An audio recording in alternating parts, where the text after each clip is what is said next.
안녕하세요. 성바오로 딸 수도의 책 읽어주는 수녀 박진의 스테파니아 수녀입니다. 이번에 읽어드릴 책은 소설가 홍기 선생님의 가리산의 눈먼 벌치기입니다. 소설 속 화자는 잡지에 소개된 가리산의 눈먼 벌치기 이야기에서 오래전에 들은 니마를 상기합니다. 니마는 가리산에 온다는 전설 속 인물로서 삶에서 어려움을 겪고 있던 그는 니마에 대한 실마리를 얻기 위해 벌치기를 찾아갑니다. 벌치기는 화자의 요청에 따라 지난날 살아온 이야기를 풀어놓습니다. 어려서 삼눈을 앓고 실명한 벌치기는 아버지와 단둘이 살아가던 중 우연히 날아온 벌을 정성으로 키우면서 삶에 대한 꿈을 갖게 되고 그로써 자신의 삶이 라디오 방송에 소개되면서 결혼해 새 아이까지 얻습니다. 그 사이사이에 닥쳐온 사건들, 아버지가 돌아가시고 그의 전부였던 벌이 떠나고 그의 아내까지 세상을 떠납니다. 벌치기는 온몸으로 아픔들을 겪어내면서 새 아이에 대한 사랑을 포기하지 않았고 마침내 돌아온 벌과 함께 희망을 되찾게 되는데요.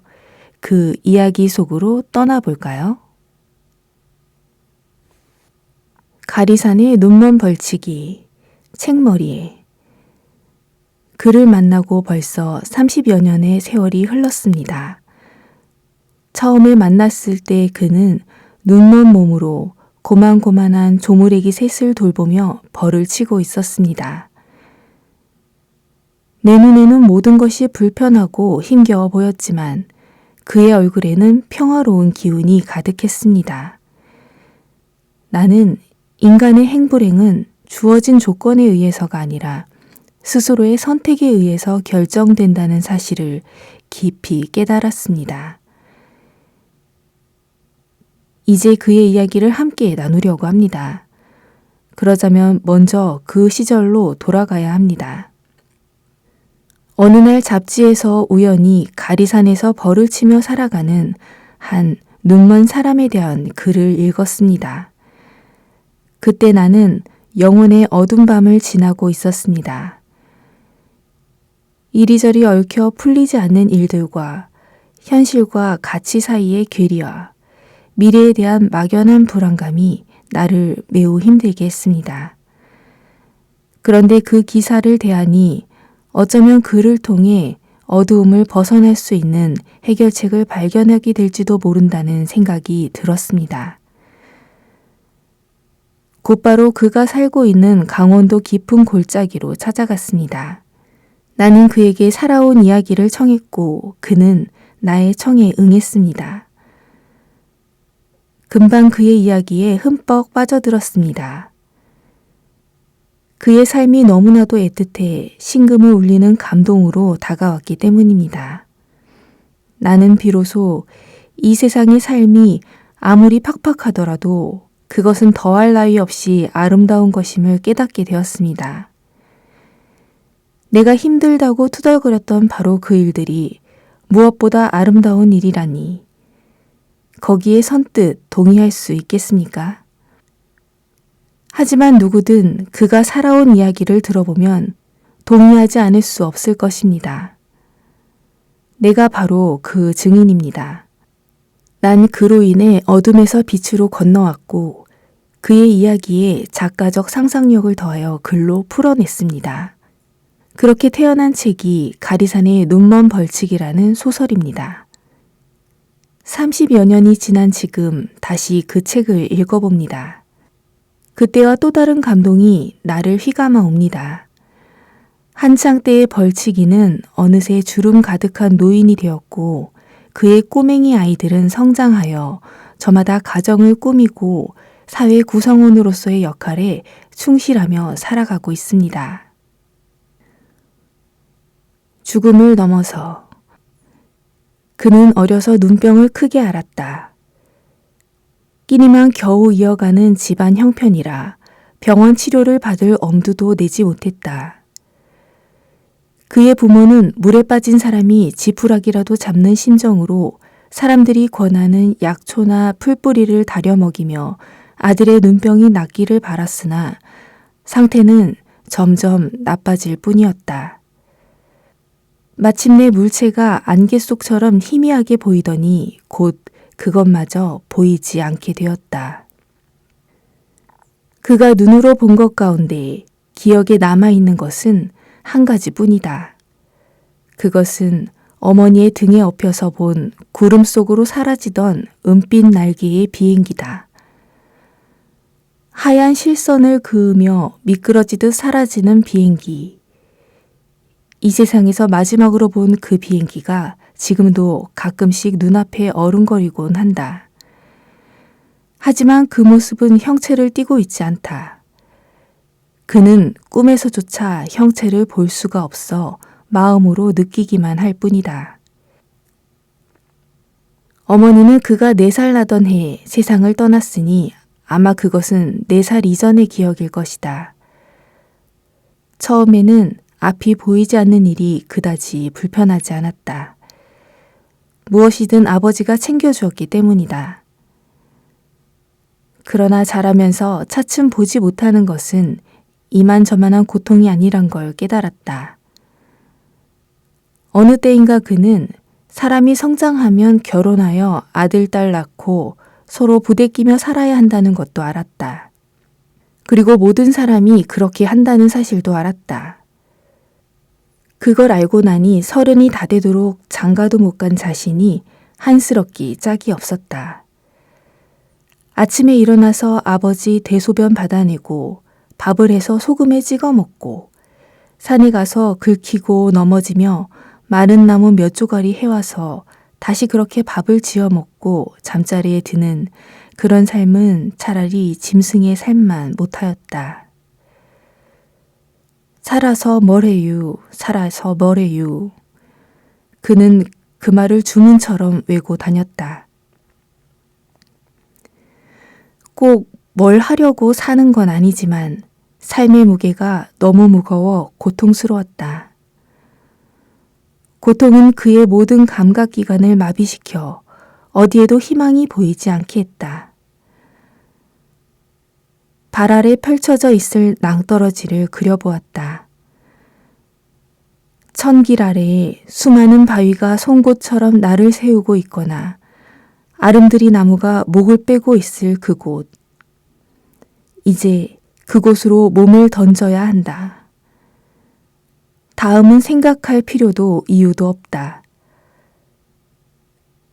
발끝으로 더듬어 조금씩 앞으로 나갔다. 바로 그때였다. 얘야 하는 소리가 들려왔다. 그것은 어머니의 목소리가 분명했다. 어머니. 그는 그만 그 자리에 털썩 주저앉았다. 온몸에 힘이 빠지며 기억에도 없는 어머니의 모습이 눈앞에 떠올랐다. 헝클어진 머리카락과 핏기 없는 피부가 그의 가슴을 아리게 했다. 후원 문의는 더보기란을 어머니는 슬픈 표정으로 말을 이었다. 내 아버지를 너에게 맡긴다. 방 안에 누워있을 아버지가 생각났다. 아버지는 2다리를 쓰지 못하는 장애인이다. 원래는 건강했는데 10여 년 전 사고를 당했다. 그런 아버지의 손발 노릇을 자신이 해왔는데 어머니는 그 일을 끝까지 책임지라는 것이다. 여기까지 생각이 미치자 도저히 벼랑 아래로 몸을 던질 수가 없었다. 그래서 살기로 했다. 괴롭더라도 아버지가 살 동안만 살기로 했다. 살아야 하는구먼. 나는 살아야 하는구먼. 그는 계속 중얼거렸다. 희망의 빛. 벌이 날아온 그날부터 그의 하루는 벌과 함께 시작해서 벌과 함께 끝났다. 벌치는 일은 그의 희망이자 삶의 모든 것이 되었다. 생각해보면 벌을 만나기 전의 세월은 너무 길고 어둡고 쓸쓸했다. 그 이후의 세월은 확연히 달랐다. 그는 벌이 날아오던 그날의 감동을 떠올리며 쉰여 통으로 불어난 벌통 옆에 앉았다. 돌이켜보니 벌을 기른 지난 몇 년의 세월이 꿈만 같았다. 벌이 날아온 다음 날 그는 마을로 내려가 김노인을 찾았다. 벌을 길러보겠다는 이야기를 듣고 김노인은 껄껄 웃기만 했다. 전에 해준 벌에 대한 설명은 단지 정보 전달만을 위한 것이었음을 알았다. 그는 무릎을 꿇고 애원했다. 벌치는 법을 가르쳐 주세요. 아무리 보잘것없는 곤충이라 하지만 정성을 다하면 사람의 뜻을 따라줄 것이구먼요. 김노인은 먼 산으로 눈길을 돌리며 혀를 끌끌 찼다. 제발 가르쳐 주기나 하시어유. 부탁이어유. 그는 두 손을 모아 싹싹 빌었다. 마침내 김노인은 벌치기의 어깨를 감싸 안고 일으켜 세웠다. 알겠네. 내 아는 대로 이야기해 줌세. 그러나 눈이 성한 사람도 하기 어려운 것이 벌치는 일일세. 하물며 눈먼 자네가 어떻게 쉽게 뜻을 이룰 수 있겠는가. 한번 해보겠다니 가르쳐 주기는 함세. 부탁건대 벌을 키우려 하지 말고 함께 살려고 노력하게. 아버지를 떠나보내고 어느덧 벌치기의 나이 34. 그동안 벌은 70여 통으로 불어났다. 그가 온 정성을 쏟은 덕분이다.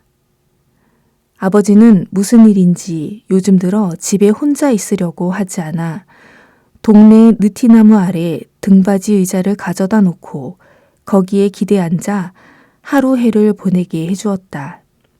아버지는 때때로 집 뒤 산등성이에 데려다 달라고 하기도 했다. 그곳은 마을과는 달리 점심밥도 날라다 주어야 하고 오가는 길이 너덜길이므로 더욱 힘들었다. 이제 곧 추위가 오면 또다시 방 안에만 갇혀 있어야 할 테니 그것이 마음 아플 뿐이다. 아버지는 예전만큼 건강하지 못했다. 깊은 산속 마을은 겨울이 되면 눈과 추위가 대단하다. 한방눈이 펑펑 쏟아지던 어느 날이었다. 아버지는 아직 잠에 빠져있는 벌치기를 깨웠다. 물을 좀 데워오라는 것이다. 무엇 때문에 그러는지 몰라도 아버지의 명령이니 꾸벅꾸벅 졸면서 아궁이로 가 불을 지펴 물을 데웠다. 더운 물을 대야에 담아오니 몸을 닦아달라고 했다. 이번에는 깨끗이 빨아둔 옷을 가져와서 입혀달라고 해서 또 그렇게 했다. 지난번에 내가 한 말을 명심하거라. 아버지는 벌칙의 손을 잡고 힘겹게 말했다. 지난번에 한 말은 마음을 깨끗이 하라는 것과 무엇이건 정성을 다해 대하라는 말이다. 아버지의 태도가 여느 때와 다르긴 했지만 그때까지만 해도 별로 이상하다는 생각은 들지 않았다. 아버지의 죽음을 안 것은 한밤중이었다. 늘 이불을 당겨 덮어주는 버릇이 있는지라 잠결에 이불을 덮어주다가 이상한 낌새를 챘다. 만져보니 아버지의 몸은 이미 빳빳하게 굳어 있었다. 아버지, 벌치기는 벌떡 일어나서 아버지의 몸을 막 흔들었다. 그는 용수철처럼 밖으로 뛰쳐나가며 소리쳤다. 그 소리가 마치 짐승의 울부짖음 같았다. 아버지가 돌아가셨어요. 벌치기는 마을을 향해 달리기 시작했다. 곧 무릎보다 더 깊이 쌓인 눈 속에 꼬꾸라졌다. 돌아온 벌. 늘목마을에서는 해마다 봄이 되면 나를 받아 동네 사람이 함께 어울린다. 개울가 너럭바위에 모여 자리를 잡고 먹고 마시고 이야기를 나누며 논다. 이날은 마을의 아이, 어른, 젊은이, 늙은이, 여자, 남자 가리지 않고 모두 참여한다. 말하자면 동네 잔치가 열리는 것이다. 벌칙이는 잔치에 참석하기 위해 아이들을 데리고 집을 나섰다. 수원이는 없고 영미는 않고 혜영이는 걸렸다. 큰 길로 들어서자 아카시아 냄새가 확 풍겨왔다. 길 옆 아카시아 나무에 꽃이 활짝 핀 모양이다. 꿀을 따기 위해 날아온 벌이 윙윙거리는 소리도 들린다. 가슴이 먹먹해져서 얼른 생각을 다른 데로 돌렸다. 너럭바위께로 가니 마을 사람들이 모두 나와 있었다. 맛있는 냄새가 코를 찔렀다. 바위 한쪽에 솥을 걸어놓고 삶고 지지고 볶고 튀기며 음식 준비가 한창이었다. 또 다른 쪽에는 조물애기들이 모여 놀고 있었다. 어서 오게 이 사람, 왜 그리 보기 힘든가? 보시기 힘들게 해서 미안해요. 요새는 얼굴이 많이 났네. 고마워요. 아이들을 키우기 힘들지는 않은가? 힘들긴요. 벌칙이와 오랫동안 교류가 없었던 사람들이 주위로 모여들어 그간의 안부를 주고받았다. 노인들은 벌칙이의 손을 어루만지며 눈물을 글썽였다. 한 노인은 옷 매무새를 고쳐주며 얼굴을 쓰다듬기도 했다. 한 할머니는 일어서서 덩실덩실 춤을 추었다. 벌칙이는 앉아서 손뼉만 쳤다. 춤을 추던 할머니가 벌칙이의 손을 잡아 일으켰다. 노래나 한 곡 불러보시게. 사람들은 여기저기서 소리를 지르고 손뼉을 치며 환영의 뜻을 표했다. 벌칙이는 일어나 더듬거리며 바위 옆으로 가서 풀잎을 땄다. 풀잎을 입에 물고 피리를 불기 시작했다. 그 곡은 평소 즐겨 부르던 슬픈 곡조의 노래였다. 풀피리 소리가 바람을 타고 물결처럼 퍼져나가자 한순간에 사방이 조용해졌다. 벌칙이가 연주를 끝내고 풀잎을 입에서 뗄 때 눈에서 눈물이 주르륵 흘러내렸다. 사람들은 그가 자신의 처지를 너무 한심하다 여겨서 운다고 생각했다. 그러나 그것은 잘못된 생각이다. 벌칙이는 지금 자신이 사람들 틈에 섞여 먹고 마시고 웃고 떠들며 즐겁게 놀 수 있다는 사실이 너무 기뻐서 울었다. 달의 덩굴 아래서 만난 니마. 벌칙이는 긴 이야기를 끝내고 벽에 비스듬히 등을 기댔다. 호흡을 가다듬고 느긋한 마음으로 그를 똑바로 바라보았다. 지금 여기 마주 앉아있는 바로 이 사람이 그토록 애틋한 삶을 살아온 사람이라고 도무지 믿어지지 않았다. 그에 비해 하찮은 일에도 신경을 곤두세우고 작은 상처에도 크게 아파하며 조그만 시련에도 인내하지 못하는 나는 뭐란 말인가 하는 생각이 스쳤다. 얼굴이 화끈 달아올라 갑갑한 방을 벗어나고 싶어졌다. 벌 좀 구경해도 될까요? 밖에 나갈 구실을 찾다가 벌을 핑계 삼았다. 그렇게 하시지요. 집에 돌아오니 벌칙이는 어디 갔는지 보이지 않았다. 벌통 앞에 앉아서 벌들이 통 안으로 들락거리는 모습을 보며 그를 기다렸다. 한참을 기다려도 오지 않아 직접 찾아 나서기로 했다. 조금 더 올라가자 어디선가 풀피리 소리가 들려왔다. 끊어질 듯 이어지며 애간장을 녹였다. 모퉁이를 돌아가자 하늘이 밝아지며 뒤에 배경이 드러났다. 나는 신음을 토하며 그 자리에 얼어붙은 듯 멈추어 섰다. 니마였다. 달의 덩굴 아래로 천천히 걸어 내려오고 있는 사람. 그는 니마임에 틀림없었다. 나는 가슴이 터질 것만 같아 호흡을 가다듬지 않을 수 없었다. 그때 어떤 말이 들려왔다. 그것은 하늘에서 쏟아지는 소나기 같기도 했으며 가슴으로 울려오는 천둥 소리 같기도 했다. 아무것도 두려워하지 말고 그냥 기쁘게 살아가라. 이 세상에서 가장 위대한 사람은 자신에게 맡겨진 삶에 감사하며 최선을 다하는 사람이다. 니마는 천천히 걸어와서 내 가까이 섰다. 고맙습니다. 이제야 비로소 수수께끼가 풀렸습니다. 나는 두 손으로 니마가 짚고 있는 황금 지팡이를 잡으며 꿇어앉았다. 선생님 아니세요? 벌써 마을에 다녀오셨어요? 벌치기는 입에서 풀잎을 떼더니 내 손을 잡아 일으켜 세웠다. 나는 일어서서 찬찬히 벌치기를 살폈다.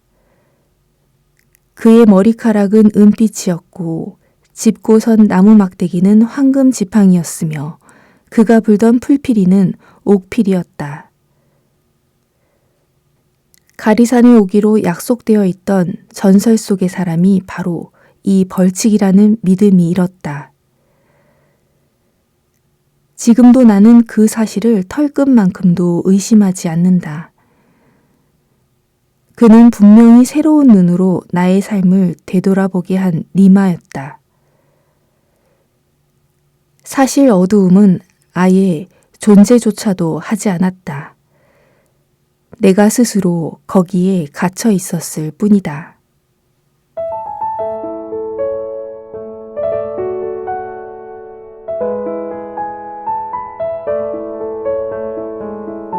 더 좋은 콘텐츠 제작을 위해 여러분의 후원을 기다립니다. 고맙습니다. 후원 문의는 더보기란을 참고해 주세요.